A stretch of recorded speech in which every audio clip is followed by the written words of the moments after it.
Silakan duduk Bapak Ibu.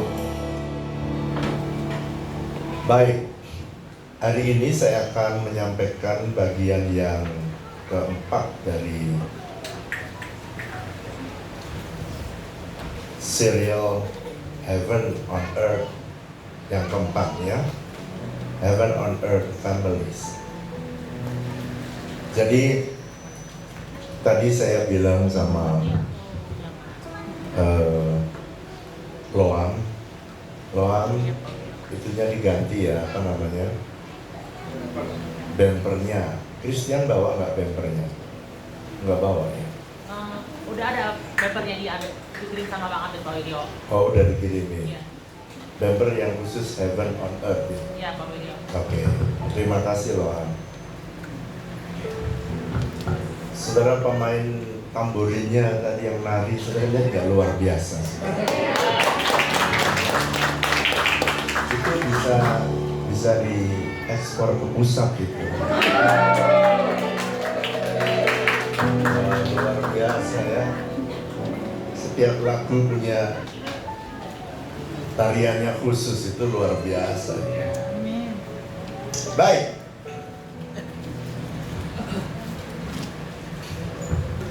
Kemarin kita belajar bagaimana supaya sorga bisa nyata di muka bumi, khususnya di dalam keluarga kita. Kita belajar yang pertama kemarin, kita minta supaya Tuhan jadi Tuan di dalam keluarga kita.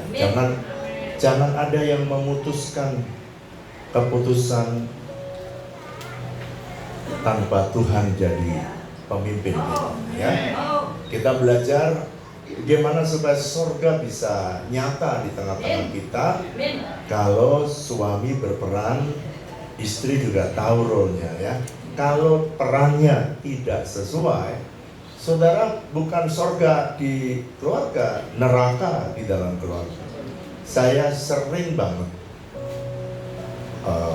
melayani konseling ribuan couples yang mengalami kesulitan untuk bagaimana mereka bisa menikmati surga di dalam. Nah, hari ini saya akan menyampaikan bagian ini. Gimana persoalan keluarga itu terbesar, salah satunya itu masalah keuangan. Ada nggak keluarga baik-baik cerai, tiba-tiba cerai karena keuangan? Ada Pak? Ada. Jadi salah satu hal yang penting supaya surga menikmati di muka bumi, saudara, surga dinikmati dalam keluarga kita kalau saudara belajar menikmati fasilitas surga. Mari katakan bersama saya, keluarga saya akan menikmati surga di bumi kalau saya belajar menikmati fasilitas surga. Yang percaya dan ngerti katakan. Sekarang, jadi manusia ditempatkan Tuhan di Taman Eden itu untuk menikmati suasana surga, perlindungan surga, dan fasilitas surga.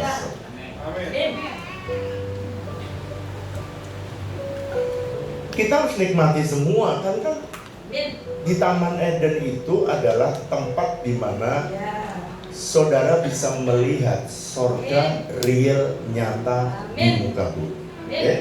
Dan saya pengen dari tiga ini, suasana surga, perlindungan surga, saya pengen membahas hari ini. Semua saudara harus menikmati fasilitas surga. Yang setuju katakan. Nah, sekarang mari buka bersama dengan saya Kejadian pasal 2 ayat yang ke-15.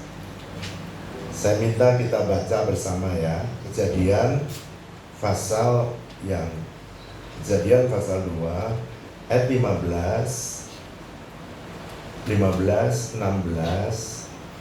17 ya. 15 ini instruksi bagaimana saudara dan saya aslinya Tuhan itu suruh kita bekerja itu untuk apa. Mari baca ayat 15. 1, 2, 3.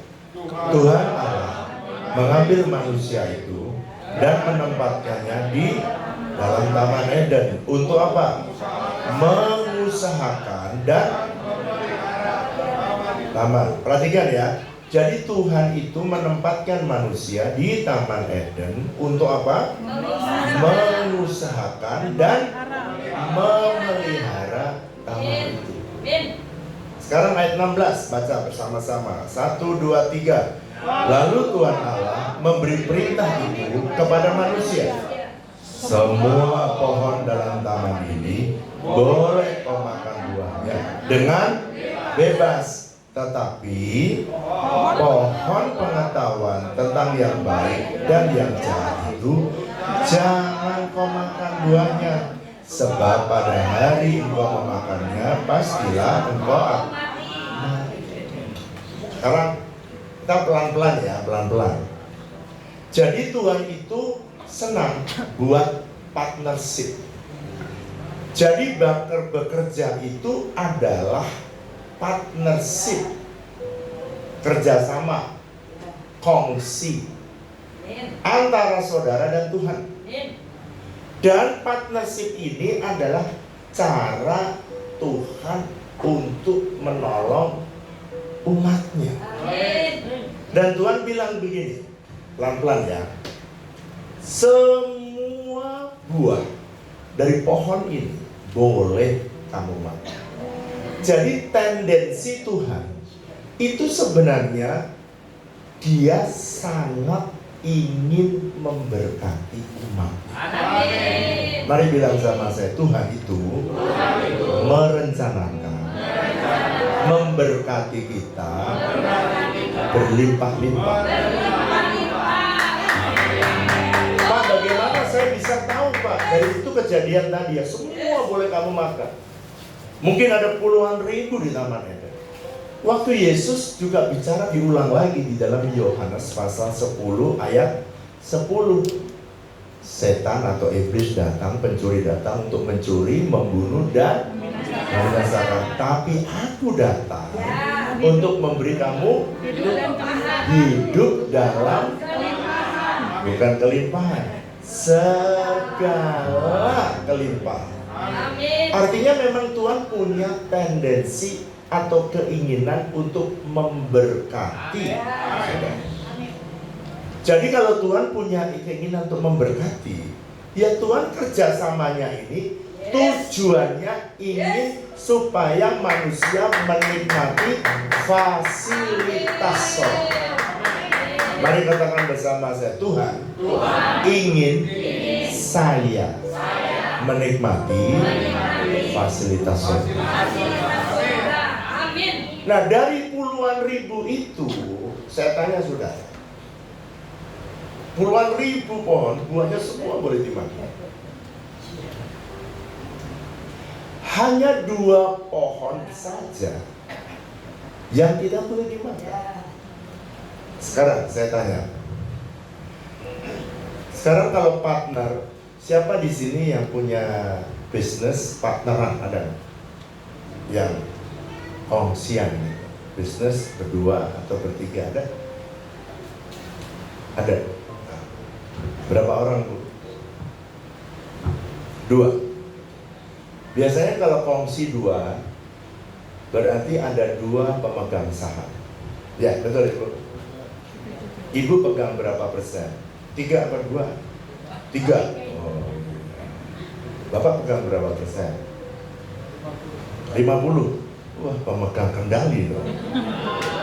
Luar biasa nih Pak Surya. Sekarang, nih yang saya contoh Pak Surya ya. Dia 3 orang. Dia pegang 50%. Saham itu mereka setor modal. Ya, sekarang saya balik ke Adam dan Tuhan. Di Taman Eden, partnershipnya Tuhan sediakan tamannya, Tuhan sediakan pohonnya, Tuhan sediakan sungainya untuk nyiram si Adam. Mungkin ada juga jet pump kayak Pak Surya untuk nyemprot-nyemprot itu ya. Tersedia juga di sana Taman Eden. Disediakan semua sama Tuhan. Pertanyaan saya, kalau begitu sahamnya Tuhan berapa persen? Berapa?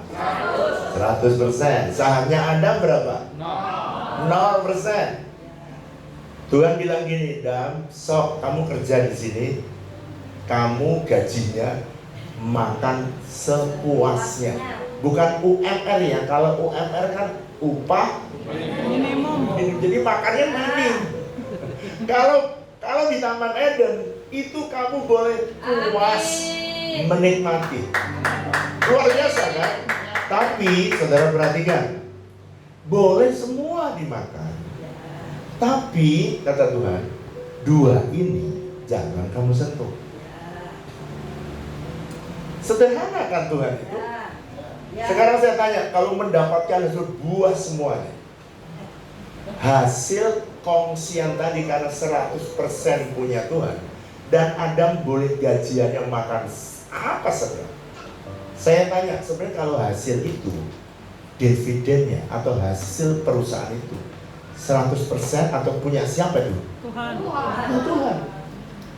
Jadi 100% sebenarnya punya Tuhan. Tapi Tuhan itu baik.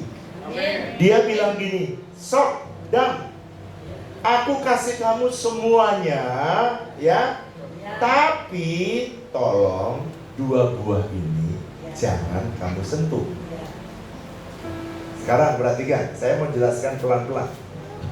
Sebenarnya saya tanya saudara, sebenarnya apa sih Pak? Apakah Tuhan perlu buah itu? Saya tanya saudara, kira-kira menurut saudara Tuhan perlu buah itu apa tidak? Tidak. Tapi kalau jatuh, mateng pohon jatuh,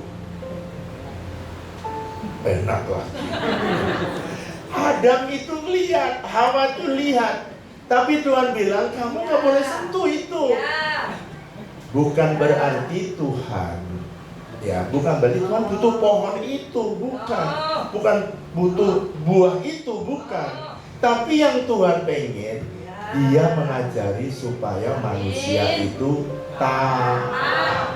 Jadi isunya pengelolaan bisnis itu sama Tuhan, isunya adalah isu ketaatan. Nah sekarang, dulu kita nggak ngerti dua buah dari dua pohon itu bicara tentang apa. Dulu kita nggak ngerti. Tapi sekarang Tuhan mulai menjelaskan. Coba kita baca di dalam kitab Maleakhi.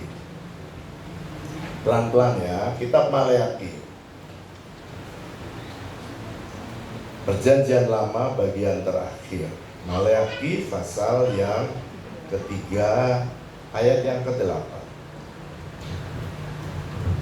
Nanti saya pengen menjelaskan saudara bahwa Tuhan itu memberikan pengajaran itu gambar dari Kejadian sampai nanti kitab Perjanjian Baru, supaya saudara ngerti dua pohon itu bicara apa ya.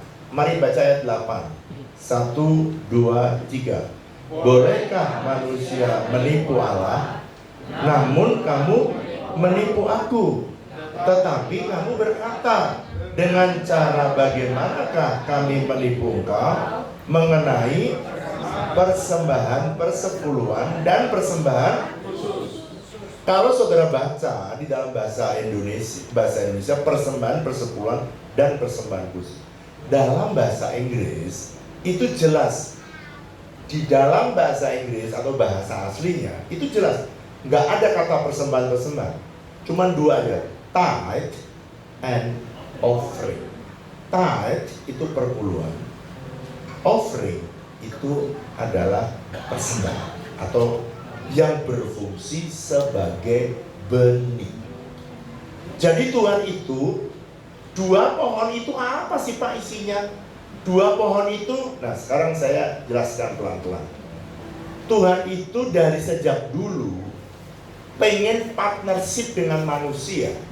Tapi kadang-kadang ya Tuhan bilang gitu, semua boleh kamu makan dah, cuman dua aja yang jangan. Tapi sayang sekali manusia itu tidak taat. Sayang sekali. Oke? Sekarang saya mulai.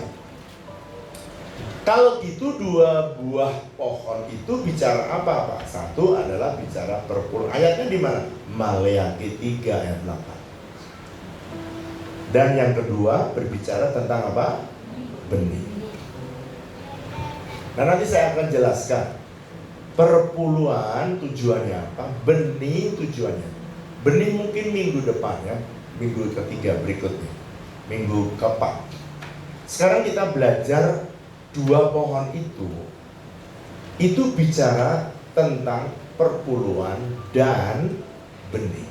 Jadi dari setiap berkat yang diterima atau berkat yang Adam kelola, Tuhan itu mau ngomong gini, Dam, di dalamnya itu ada satu namanya perpuluhan. Tapi waktu itu Adam tidak tahu. Yang dia tahu adalah pokoknya buah dari pohon ini nggak boleh kamu sentuh. Dan buah dari pohon ini tidak boleh kamu makan. Oke? Kalau gitu benih untuk apa Pak? Saya jelaskan dulu yang benih supaya besok saudara bisa ngerti. Benih ini tujuannya Tuhan. Tuhan nitip kepada kita supaya dipakai untuk nolong orang lain. Jadi Tuhan tuh nitip kepada kita supaya dipakai untuk menolong orang lain. Perpuluhan untuk apa? Nanti saya jelaskan. Nah sekarang ada sebuah perjanjian. Tuhan bilang gini, ayat yang tadi kita baca ayat 16 dan 17. Kalau kamu sampai makan, apa Tuhan bilang? Maka kamu akan mati. Pak, saya tanya, waktu dia makan, Adam dan Hawa langsung mati nggak? Dia nggak langsung mati. Tapi apa Pak yang di peringatannya? Peringatan di dalam partnership, Kejadian 2 ayat 17. Kalau bagian Tuhan kamu ambil, kata Tuhan, maka kita atau hubungan kita akan mati. Pak, kalau gitu yang mati apanya? Ini banyak orang Kristen yang tanpa sadar dia mengalami kematian. Kematian apanya Pak? Nih, pertama yang mati adalah mati partnership saudara. Tadi yang Tuhan berjanji, dan kamu boleh ambil semua. Yang mati apanya Pak? Perjanjian berkatnya. Tadinya Tuhan sedia memberikan semua pohon itu, buahnya boleh dimakan.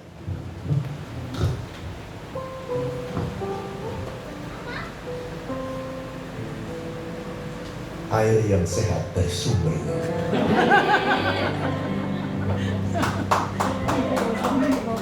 Kalau itu kan teman kita kan ada manis-manisnya.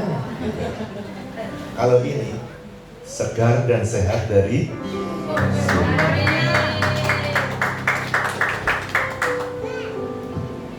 Ada pendeta, saya ada satu seminar gitu ya, HOB jadi sponsor, jadi kasih gratis air. Terus dia umumkan gini, saya ada di situ, karena ini sidang pendeta kan. Dia bilang gini, saudara-saudara, ini air segar dari sumbernya. Sekali minum kamu tidak akan haus untuk selama-lamanya. Terus saya bilang, aduh kamu kok ngomong gitu? Dia nggak beli-beli lagi dong nanti. Kalau sekali minum tidak haus selama-lamanya, berarti kan nggak beli lagi nanti. Jadi harus dirubah, ya rubah lah. Bilang aja minum segar dari sumbernya. Nah, sekarang lihat. Tadi Tuhan pengen memberikan Adam boleh semua pohon, boleh dimakan. Tapi karena dia melanggar cuma icip-icip itu, maka akhirnya Tuhan tendang dia keluar dari taman. Apa artinya? Perjanjian berkat yang Tuhan janjikan dalam hidup kita jadi hilang. Saya tanya, kalau kamu punya perjanjian, misalnya contoh sewa ruko, bagian pertama atau pihak pertama dia harus membayar 60 juta untuk setahun. Pihak kedua dia harus menyerahkan rukonya untuk sewa selama 1 tahun. Udah perjanjian ditulis. Saya tanya saudara, perjanjiannya udah ditulis, tetapi salah satu melanggar. Contoh, dia tidak menyerahkan uangnya 60 juta, dan dia diam-diam terus kemudian bilang gini, mana kuncinya? Saya tanya, kuncinya dikasih apa tidak? Loh, udah tanda tangan loh dua-duanya. Dikasih apa tidak? Kenapa kau nggak dikasih? Karena pihak pertama tidak melakukan kewajibannya. Jadi dia melanggar. Jadi perjanjian tadi dilanggar. Makanya walaupun udah ditandatangani tetap tidak berlaku. Mari katakan bersama saya, perjanjian berkat bisa dibatalkan kalau salah satu melanggar. Adam nggak mati seketika, tapi yang mati adalah perjanjian berkat. Susah hidupnya, sulit hidupnya. Coba ya kita lihat Kejadian pasal 3 ayat 17-18. Sukar, hidupnya jadi sukar. Tadinya sudah menikmati segala-galanya. Kejadian, balik lagi ya, Kejadian pasal 3 ayat 17 dan 18. Mari baca bersama-sama dengan saya 17 dan 18. Ini karena dia dilempar keluar dari Taman Eden, maka dia tidak bisa menikmati perjanjian berkat yang awal tadi. Semua pohon boleh kamu makan, hilang. Mari baca ayat 17. 1, 2, 3. Lalu firman-Nya kepada manusia itu, karena engkau mendengarkan perkataan istrimu dan memakan dari buah pohon yang telah kuperintahkan kepadamu, jangan makan daripadanya, maka terkutuklah tanah karena engkau dengan bersusah payah engkau mencari rezekimu dari tanah seumur. Ayat 18 dengan keras, 1, 2, 3. Semak duri dan rumput duri yang akan dihasilkan bagimu, dan tumbuh-tumbuhan di padang akan menjadi. Tadi saya tanya, waktu di Taman Eden dia susah nggak cari makan? Karena ada perjanjian. Tapi setelah dia keluar, dia jadi susah. Sekarang lihat saya. Saya tanya, ada nggak orang di muka bumi ini yang hidupnya susah makan? Hah? Jangan bilang banyak, apa ada gitu. Ada. Ada nggak orang yang lain bisa menikmati hidupnya, tapi dia susah sekali mencari rezeki? Ada nggak? Kenapa kok bisa susah? Karena mereka melanggar perjanjian. Sekarang saya tanya, kalau itu orang-orang luar, kalau jemaat Cilegon, saya tanya, kira-kira mau hidup susah atau hidup menikmati perjanjian berkat? Coba tanya kanan kiri, kamu mau susah atau mau menikmati hidup? Hah? Jawabannya gimana? Mau menikmati. Tapi survei membuktikan banyak orang Kristen yang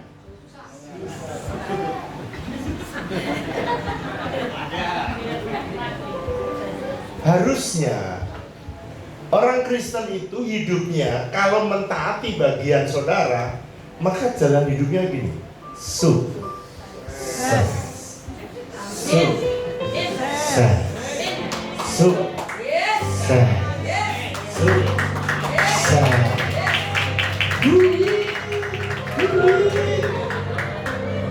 Pernah nggak lihat keretanya?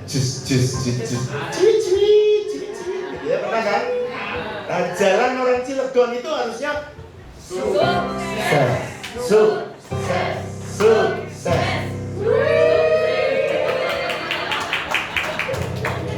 Harusnya tuh kerja itu bukan untuk bayar cicilan. Amin. Harusnya kerja itu untuk menyelesaikan rencana Tuhan. Tapi saya tanya, banyak orang Kristen yang susah. Jadi bukan sukses tapi susah. Susah. Susah. Pusing. Pusing. Kereta yang pertama tadi sukses. Kereta kedua Susah.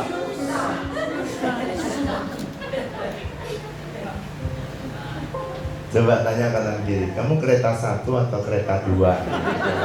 Tanya. Jawab, jawab yang baik dong. Kamu 1 apa 2?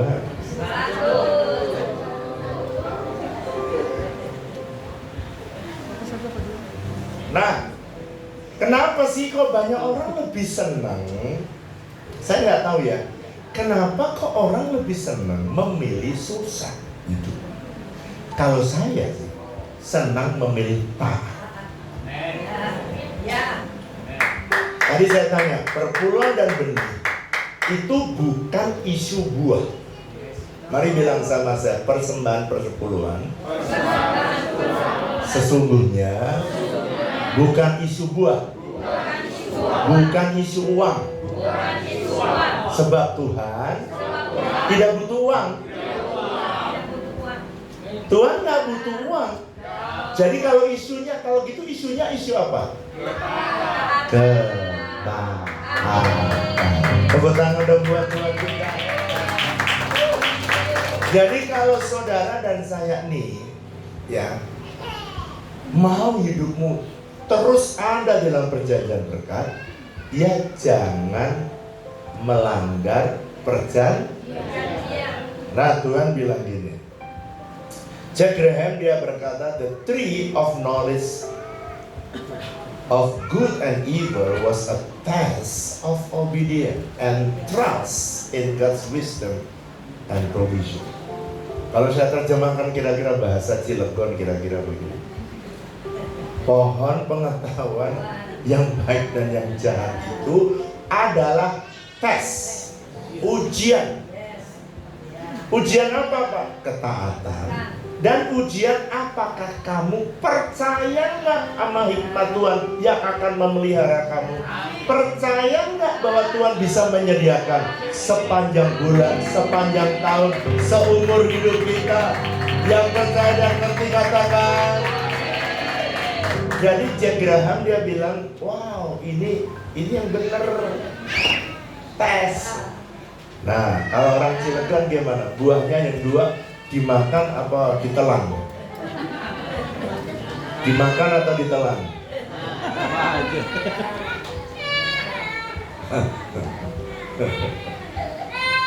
Soalnya ada yang jawab ditelan terus langsung nangis. Masa buah langsung ditelan? Jangan dong. Nah, sekarang saya mau menjawab beberapa isu dari YouTuber.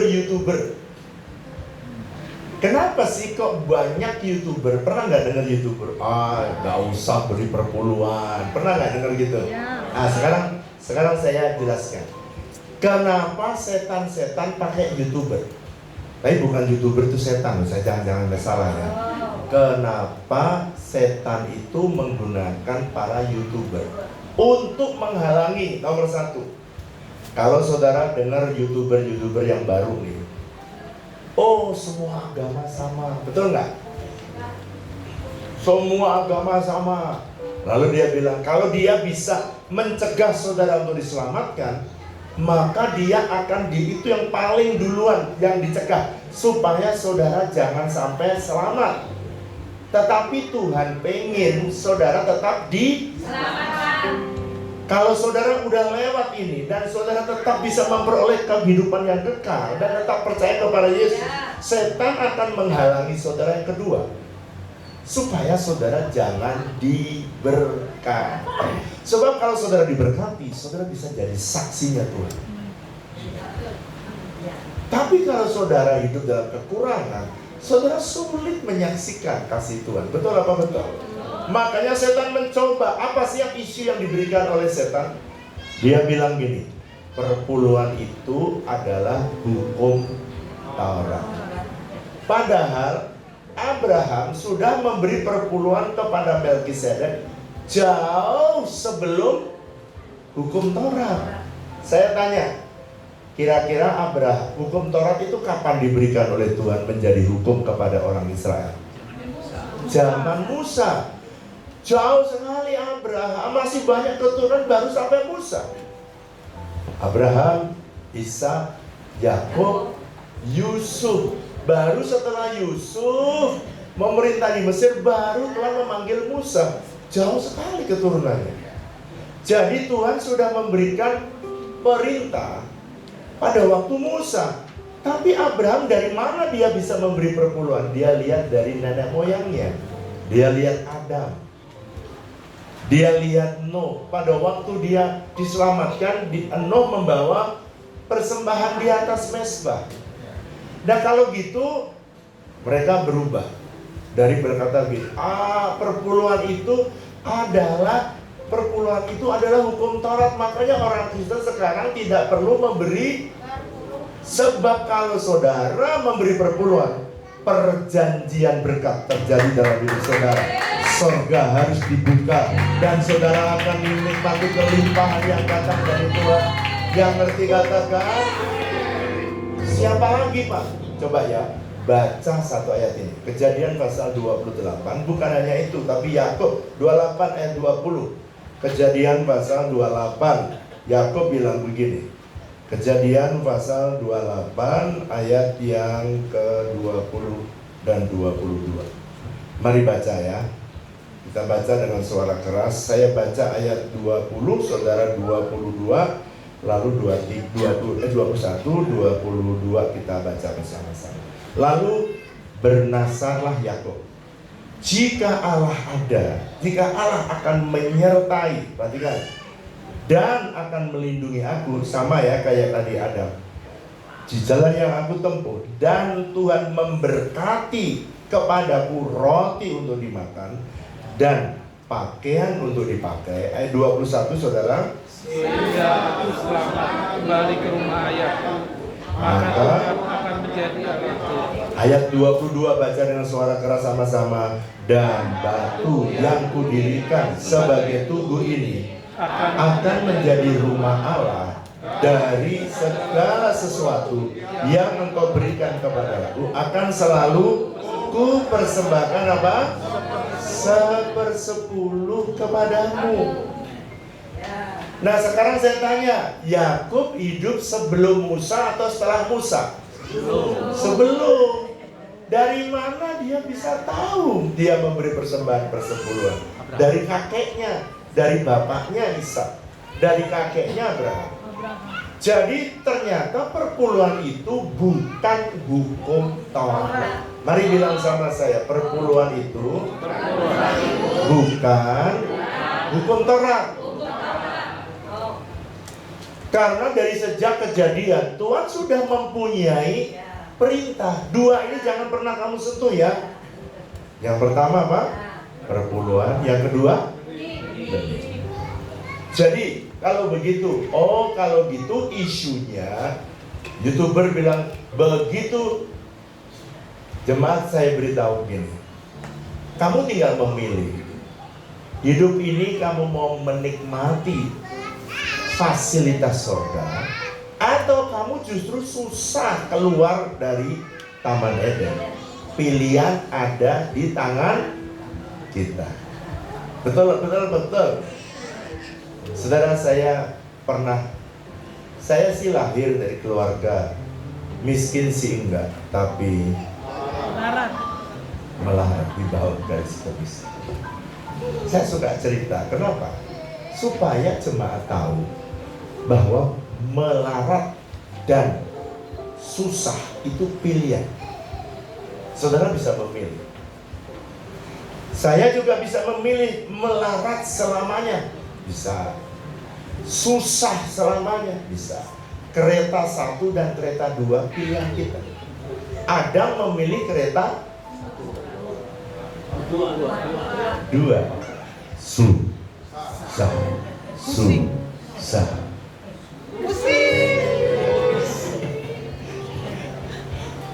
Saya tanya, ada nggak orang Kristen yang pusing?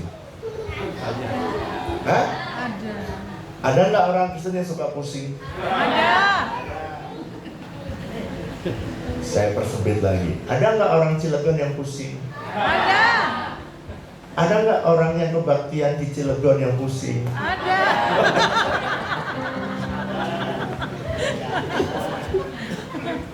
Itu pilihan. Saudara menikmati berkat Tuhan atau pusing mencari berkat Tuhan, itu pilihan. Mari katakan bersama saya, untuk hidup diberkati atau susah adalah pilihan kita. Sekarang isu pertama udah kita bahas. Sekarang dia bilang isu kedua. Isu kedua, dia bilang begini. Oh, tadi pertama hukum Taurat. Sekarang ayatnya jelas. Dia bilang ini, kalau begitu, sekarang dia bilang, Yesus tidak pernah mengajar untuk memberi perpuluhan. Di perjanjian baru tidak ada, itu perjanjian lama. Yesus nggak pernah mengajar. Coba kita baca. Matius, saya mau address 2 isu yang selalu dilontarkan oleh YouTuber yang sebenarnya mau dipakai setan menyesatkan umat Tuhan. Matius pasal 23. Saya pengen ngajar saudara dan saya nanti berikan saudara contoh. Matius pasal 23 ayat 23. Mari baca ya. Yesus juga sama, 2. Dia ngomong 2 juga. Pertama tadi saudara baca di Kejadian, ada 2 pohon ini jangan kamu makan ya. Maleakhi jelas, kamu kena kutuk ya Israel karena kamu melanggar 2 ini, tidak kamu kembalikan. Yang pertama adalah perpuluhan, kedua benih. Sekarang yang Yesus menjelaskan yang ketiga. Mari baca ayat 23 dengan suara keras. 1, 2, 3. Celakalah kamu, hai ahli-ahli Taurat dan orang-orang Farisi, hai kamu orang-orang munafik, sebab persepuluhan dari selasi, adas manis, jintan, kamu bayar. Tetapi yang terpenting dalam hukum Taurat, kamu abaikan. Yaitu apa? Keadilan, belas kasihan, kesetiaan. Yang satu harus dilakukan dan yang lain jangan diabaikan. Yesus bicara yang ada 2. Satu apa? Persepuluhan. Yang nomor 1 dia bilang, kamu bayar perpuluhan, kamu bayar. Tapi orang Farisi itu orang munafik. Karena dia, pertama dia bayar perpuluhan, tapi belas kasihan dan kesetiaan dia lupakan. Maksudnya apa Pak? Gini, saya jelaskan. Yesus address 2 ini. Kamu membayar perpuluhan, bagus kata Yesus. Yang satu, maksudnya perpuluhan, harus kamu lakukan. Tetapi kalau ada saudaranya yang sakit, bapak ibunya sakit, dia bilang gini, bapak ibu, saya udah bayar perpuluhan, jadi saya nggak perlu ngurusin orang tua, nggak perlu ngurusin saudara, nggak perlu ngurusin orang yang miskin, orang yang susah. Nah ini Yesus bilang, perhatikan, yang satu itu apa? Persepuluhan harus dilakukan. Tapi belas kasihan, kesetiaan jangan diabaikan. Saya tanya, belas kasihan itu maksudnya ada orang yang sakit harusnya ditolong. Ada orang tua yang lagi susah harus ditolong. Tapi orang Farisi ini, saya tanya, orang Farisi melupakan itu belas kasihan dan kesetiaan. Saya tanya saudara, kalau orang harusnya menolong orang lain dengan belas kasihan, berbelas kasihan kepada orang lain dengan menggunakan apa? Iya, Uang mana? Perpuluhan atau benih? Benih. Dia ini lupa menyisihkan benih untuk orang yang susah, orang yang miskin. Perhatikan, kenapa gereja kita selalu memperhatikan orang yang susah. Kemarin saudara ada baksos dari teman-teman dari usaha ya, dari Salt and Light ya. Apa sih yang saya ajarkan mereka? Kenapa mereka keluarkan benihnya sendiri-sendiri? Untuk apa, Pak? Ya untuk menolong, berbelas kasihan kepada orang lain. Kemarin jemaat diajak ikut baksos nggak? Diajak. Kapan itu? Minggu bulan lalu. 25 Oktober. Saudara itu mereka baru pulang dari Rangkas tuh mereka. Baru dari Rangkas. Habis itu ke Cilegon. Pulang minggu depannya dia pergi ke Kampung Ambon. Ada 75 keluarga yang miskin. Kenapa kok? Dengarkan ini ya. Yesus tuh ngajari yang satu harus dilakukan, yang satu yang mana? Persepuluhan. Yang kedua, belas kasihan dan keadilan dan kesetiaan jangan diabaikan. Jadi jangan gini kayak orang Farisi berkata, orang tuamu sakit, aku udah beri perpuluhan kok. Nah itu cara hidup yang munafik. Nah sekarang saya jelaskan. Jadi isu yang kedua, Yesus mulai menjelaskan persepuluhan adalah hukum yang Tuhan sudah berikan kepada Musa untuk ditaati oleh semua orang Israel. Jadi persembahan persepuluhan itu jauh dilakukan. Bahkan waktu kejadian, kalau kita mau melihat gambaran. Jadi Tuhan kadang-kadang membuka. Contoh, dalam perjanjian lama Tuhan buka, nanti orang-orang yang pengen diselamatkan mereka harus menyembelih domba. Saya tanya, domba yang disembelih itu sebenarnya gambaran dari siapa? Tuhan Yesus. Dua pohon ini juga gambaran. Adam pun tidak tahu. Baru setelah sekian lama Maleaki menjelaskan, oh ini maksudnya ini. Perpuluhan itu dijelaskan di waktu Musa. Tapi Musa tidak dijelaskan tentang benih. Siapa yang dijelaskan? Maleaki. Tapi Yesus menjelaskan Yesus menjelaskan dua-duanya. Persepuluhan harus dilakukan. Belas kasihan jangan kita abaikan. Saya tanya, kenapa kok kita bikin klinik di pusat gereja kita? Untuk menolong orang-orang yang sakit. Saudara, kalau saudara pergi ke pusat, itu semua orang yang berobat di hari Minggu tidak ada yang ditarik. Nol. Kenapa? Saya bilang hari Minggu, harinya Tuhan gratis. Mereka bisa berobat dan gratis. Oh iya, sudah berapa tahun? Sudah hampir 20 tahun, gratis semua. Kenapa kok gratis? Supaya kita tidak ditegur oleh Tuhan. Persepuluhan kamu bayar, tapi kamu melupakan belas kasihan.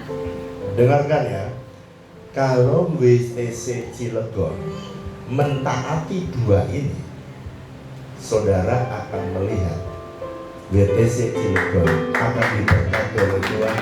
Saudara diberkati, hidup saudara diberkati, bisnis saudara diberkati. Saya tanya, kita ya, perhatikan ya, kita sampai buat klinik untuk orang miskin. Kita setiap minggu itu jam 2 itu ada bagian diakonia itu menyiapkan 1.200 paket sembako. Saya tanya saudara, besar atau kecil? Tiap minggu loh. Waktu pandemi 2 truk setiap minggu turun setiap minggu untuk ngasih makan orang-orang yang PHK. Sekarang saya tanya, kalau saudara lihat yang di WTC di pusat, gereja kita makin miskin atau makin diberkati? Makin diberkati. Kenapa diberkati? Dua hukum ini kita lakukan. Makanya surga selalu terbuka. Nah, sekarang Kalau persepuluhan kan jelas nilainya berapa? 10% dari pendapatan. Makanya kalau saya ajarkan semua, termasuk di sini, semua persembahan, termasuk di pusat. Banyak gereja. Saya tanya, ada nggak gereja yang nggak memberi perpuluhan? Ada. Tuh, Pak Sabar tahu karena dia ada di BPD di Perwil. Banyak yang nggak beri perpuluhan. Kenapa? Makanya dia memilih susah. Nah, saya tanya, kenapa saya ajarkan di gereja ini jangan dipakai dulu, perpuluhan dulu. Kenapa? Sebab itu sudah diajarkan Tuhan sejak dulu. Ingat ya, isu perpuluhan bukan isu uang, bukan isu buah, tapi isu ketaatan. Amin apa amin? Kita bangun rumah sakit. Coba membiayai rumah sakit besar atau kecil? Sangat besar. Saya tanya, kenapa kok kita nolongin orang susah? Ya ini, belas kasihan jangan kamu abaikan. Udah gitu kita masih bangun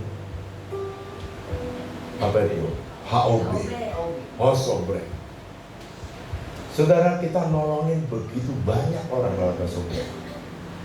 Sekarang nanti sebentar lagi bulan depan kita juga memberi makan gratis lewat MBG. Memberi MBG itu makanan bergizi gratis. Kayak BPJS, kita ngobatin orang tapi dibayar oleh BPJS. Kita memberi makan orang tapi kasih BPJS. Dan sekarang ya, dulu hanya sekolah, sekarang pesantren dapat. Lansia, saudara yang 60 ke atas dapat lansia. Gratis. Tapi lansia kalau model Pak Sabar gak dikasih. Lansia yang miskin yang dikasih. Kalau lansia naik mobil gak dikasih. Pak Sabar mau angkat tangan tadi. Saya lansia.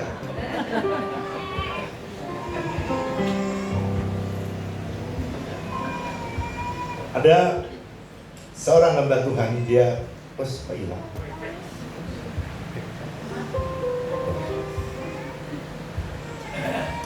Dia bilang gini, Adrian Rogers, God doesn't need us to give him our money. He own everything.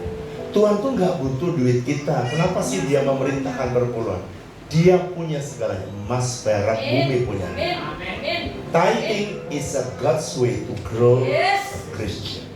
Jadi Tuhan itu membuat saudara bisa bertumbuh dengan belajar mentaati perpuluhan. Sekarang lanjut.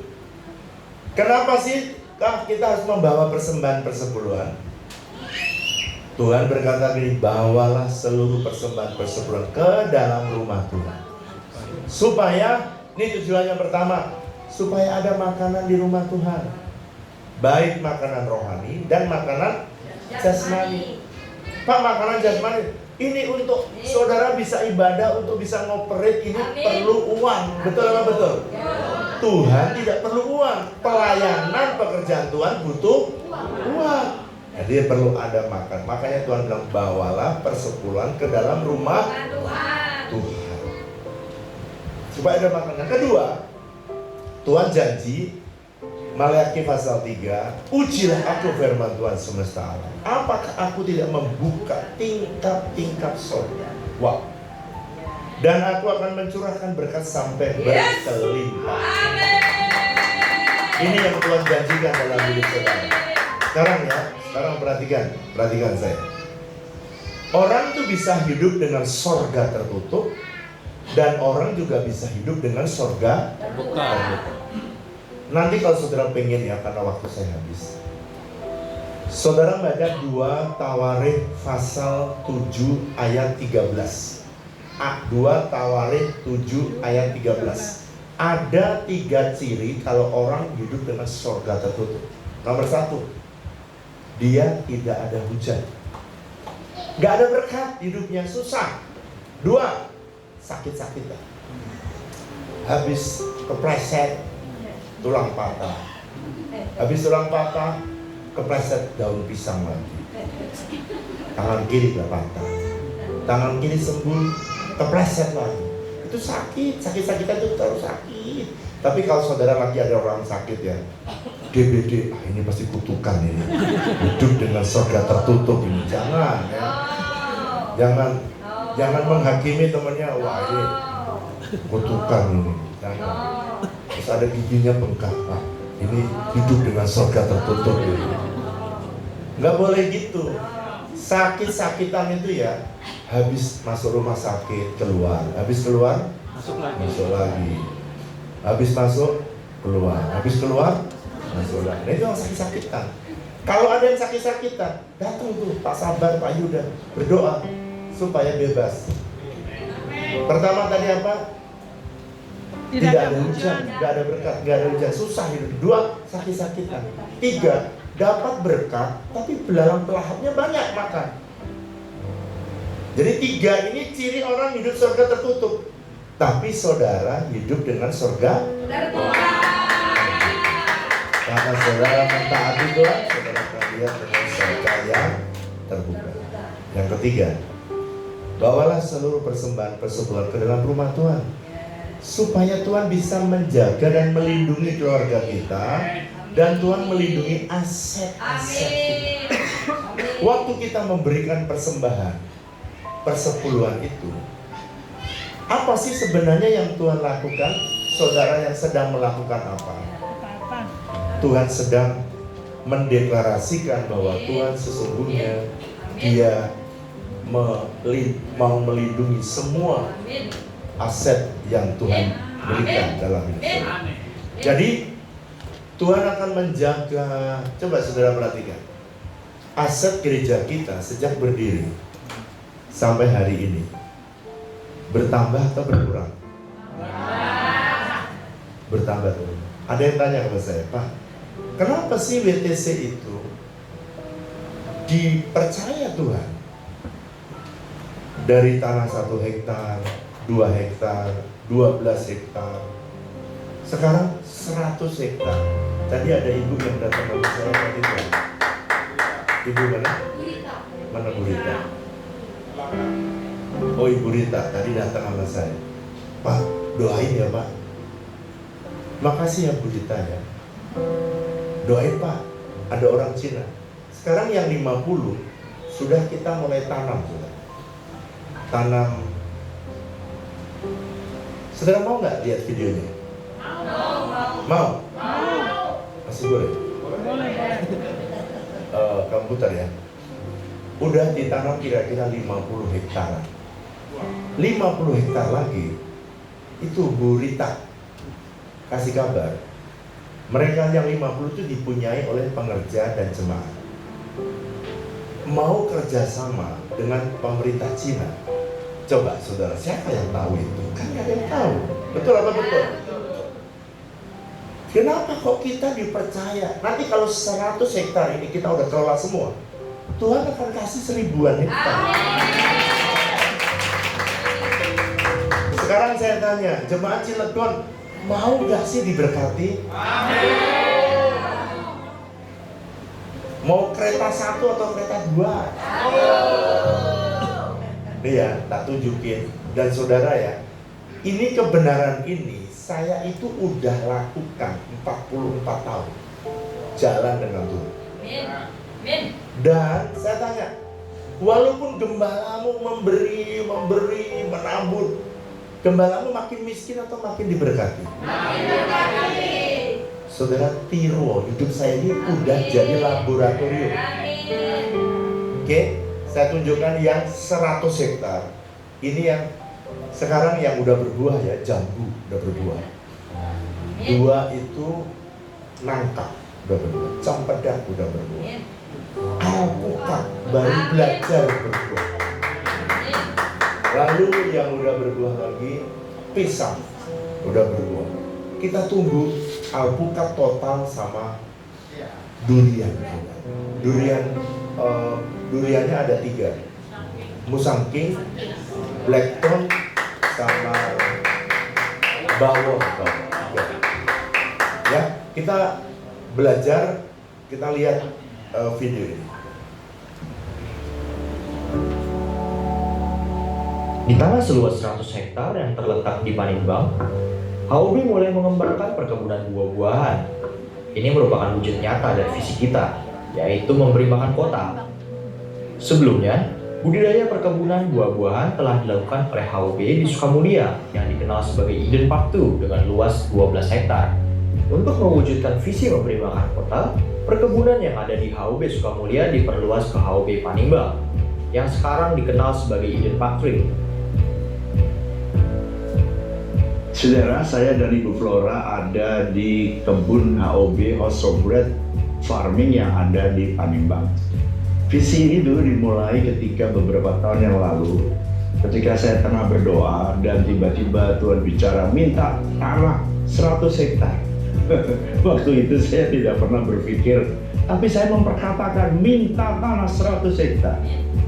Dan setelah tanah itu kita kuasai bersama-sama dengan para pekerja jemaat yang ikut ambil bagian, saya juga bertanya untuk apa tanah Panimbang ini ada, saudara. Lalu kemudian ketika mulailah tanah HOB 12 hektar itu mulai habis karena sudah ada pabrik produksi ikan, sayur, produksi air.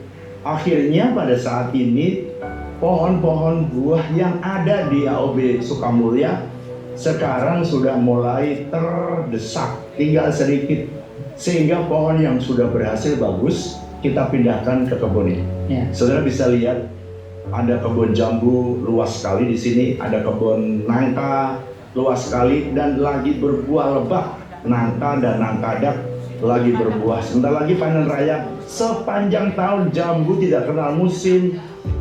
Nangkadak tidak kenal musim. Bahkan hari ini saya mau buka nangkadak, baunya wangi ya bukan main, rasanya manis, dan jemaat bisa dan masyarakat bisa menikmati nangka organik, jambu organik, dan pisang organik. Dan sebentar lagi sudah lihat di latar belakang ini kita lagi tanam alpukat yang baru kira-kira setahun. Tunggu 2 tahun lagi alpukat akan bertumbuh lebih lebat, lebih banyak buah. HOB telah menanam 1.200 pohon alpukat dengan berbagai jenis seperti alpukat Markus, kelut, dan aligator. Pohon-pohon alpukat ini diperkirakan akan mulai berbuah dalam 2 tahun ke depan. Di blok ini juga ditanam 1.000 pohon pepaya California sebagai tanaman pendamping atau tumpang sari. Untuk irigasi, HOB menggunakan sistem drip dengan selang air kecil pada setiap pohon yang membuat pengairan menjadi lebih efisien dan efektif. Baik HOB Sukamulya maupun HOB Panimbang telah menghasilkan panen sayuran dan buah-buahan yang melimpah. Nah, di tempat ini ternyata ada sumber air yang bagus sekali. Saudara bayangkan, kita tidak pernah berpikir nanti pabrik air yang ada di HOB Sukamulya bisa untuk daerah BSD dan Tangerang, dan ini nanti bisa untuk suplai ke Tanjung Lesung, Rangkas, Pandeglang, Cilegon, Banten Barat, dan Banten Selatan. Semua bisa disuplai dari tempat ini. Visi Tuhan yang dilakukan dengan penuh ketaatan, pasti Tuhan bekerja di dalamnya. Dia pasti memberi, menuntun, dan menepati janjinya. Tanpa kita duga, pembangunan tol Jakarta Panimbang telah mencapai tahap akhir dan pintu tol exit Panimbang kini berjarak tidak jauh dari tanah kita. Dengan adanya tol ini, perjalanan menuju Eden Park 3 akan terasa lebih singkat, membawa harapan dan kemudahan baru bagi kita semua. Ya, saya kerja di sini ya dari pertama pembukaan udah 5 tahunan lah, kurang lebih 5 tahun Pak, sebagai mandor Pak. Ya positifnya ya alhamdulillah Pak, masyarakat di sini adanya perkebunan HOB sangat terbantu dan bukan sedikit ilmu yang diserap sama masyarakat gitu Pak. Cara pemupukan, cara istilahnya pemeliharaan. Ya alhamdulillah sih ya adanya bantuan istilahnya pekerjaan dari HOB, saya sebagai mandor di sini ya anak saya juga sampai bisa kuliah gitu Pak. Sungguh Tuhan telah menggenapi janjinya seperti yang tertulis di dalam Yeremia 29 ayat ke-11. Sebab aku mengetahui rencana-rencana apa yang ada padaku mengenai kamu, untuk memberikan kepadamu masa depan yang penuh harapan. Mari kita percayakan hidup kita padanya, maka kita akan mengalami kebaikan dan kasih setianya dalam setiap langkah kita.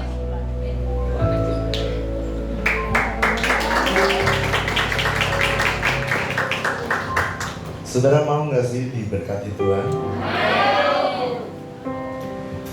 Kebenaran yang saya bagikan ini sudah saya hidupi dari sejak saya melarat. Saya berubah dari melarat diberkati jadi miskin. Naik dikit ya, miskin. Lalu setelah miskin diberkati lagi jadi Sukses. kok langsung sukses itu. Cukup. Amin apa amin? Tapi kalau kita setia, dari cukup diberkati lagi jadi berkelimpahan. Betul, berkelimpahan supaya saudara hidup bisa luber, bisa luber ke orang-orang yang ada di sekitar kita. Karena tujuan Tuhan, Dia memberkati saudara banyak, tapi jangan diciak sendiri. Sebab kalau semua saudara makan berlimpah-limpah, kolesterolnya juga berlimpah-limpah, asam uratnya juga berlimpah-limpah. Lebih baik kita sehat. Kalau ada berkat bagi orang lain, kolesterolnya dibagi-bagi orang lain, asam uratnya dibagi-bagi sama orang lain. Haleluya. Saudara mau nggak diberkati tapi asam urat? Lebih baik kasih orang lain, bagi-bagi. Asam urat perlu loh, perlu setiap orang. Kolesterol juga harus ada di dalam tubuh. Tapi kalau kebanyakan berbahaya. Makanya saudara kenapa diberkati? Supaya saudara bisa luber. Mari bagian berdiri sama-sama.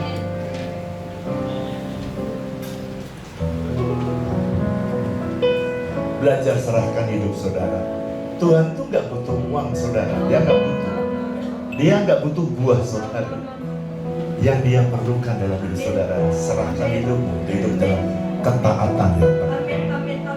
Lord, I give you my heart, I give you my soul, I live for you alone. Every breath that I take, every moment I'm away. Lord, have your way in me. Ku berikan hatiku dan jiwaku, semuanya bagimu di dalam hidupku. Setiap waktu nyatakan jalanmu. Oh, ku berikan hidupku dan jiwaku, semuanya bagimu.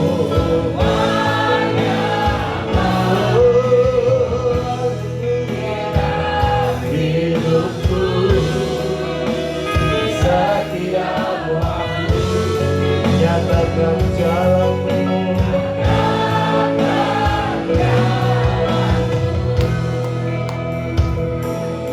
Sebelum saya berdoa, saya ingin mendoakan saudara. Berapa banyak saudara berkata, Tuhan, aku memilih untuk hidup taat. Tuhan, aku memilih untuk hidup dalam perjanjian berkat. Tuhan, aku memilih untuk diberkati dan tidak mau keluar dari perjanjian. Kalau itu keputusanmu, kau boleh mengangkat tangan. Kalau kau berkata, Tuhan, aku memilih untuk hidup taat daripada hidupku susah. Tuhan, lihat tangan tangan-tangan yang diangkat. Tuhan, mereka memilih untuk tinggal di Eden. Mereka memilih untuk tinggal dalam perjanjian berkat-Mu. Tuhan, aku berdoa, berkati keluarga ini, berkati usaha mereka Tuhan, berkati pekerjaan mereka Tuhan. Berkati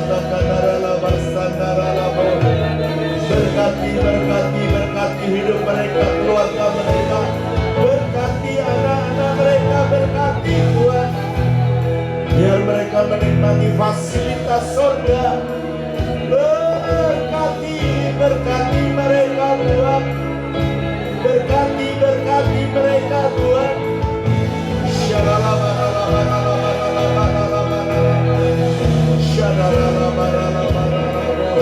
Haleluya, oh haleluya, Yesus, Tuhan. Biarlah pulang dari tempat ini mereka terus menikmati perjanjian berkat dengan Tuhan. Tuhan, jangan ada satu pun yang terlewat. Berkati anak-anak-Mu di BTC Cilegon ini, sampai mereka melihat Tuhan janji-Mu tergenapi dalam hidup. Sekarang pulanglah dan terimalah berkat-Nya. Diberkatilah hidup saudara, diberkati keluarga saudara. Biarlah suasana surga ada dalam keluarga saudara. Berkat yang terbaik yang berasal dari Allah Bapa, kasih dan cinta dari Tuhan Yesus, persekutuan yang manis dengan Allah Roh Kudus kiranya menyertai saudara sekalian mulai hari ini bahkan sampai selama-lamanya. Yang percaya sama-sama katakan amin. Selamat hari Minggu, Tuhan saudara.